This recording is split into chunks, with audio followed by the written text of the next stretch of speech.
Alors papa, j'ai trouvé ces 2 plumes et je te donne au défi de nous donner une anecdote dessus. Bah, bien sûr que je vais relever le défi. Non, mais tu rigoles ou quoi?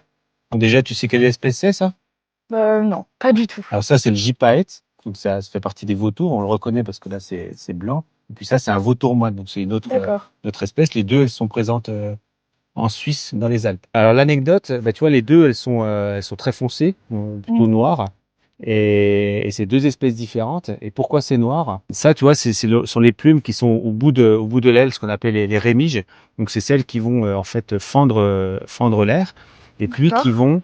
vont subir le plus d'usure. Il faut que ça dure longtemps en fait pour les oiseaux, il faut qu'elles résistent pendant un an, sauf qu'ils volent, ils volent, ils volent, et puis il y a l'air qui, avec le frottement, qui use les plumes.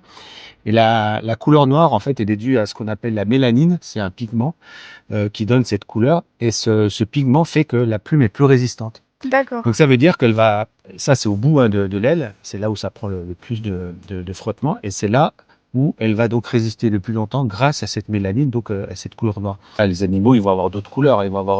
par exemple, le gypaète, il va avoir du rouge, il peut avoir du blanc, etc. Mais sur le bout des ailes, c'est plutôt noir et on le retrouve chez beaucoup d'espèces. On va le trouver par exemple chez le flamant rose, il est rose, sauf qu'en fait c'est noir sur les rémiges à l'extrémité de ses ailes. D'accord. Voilà.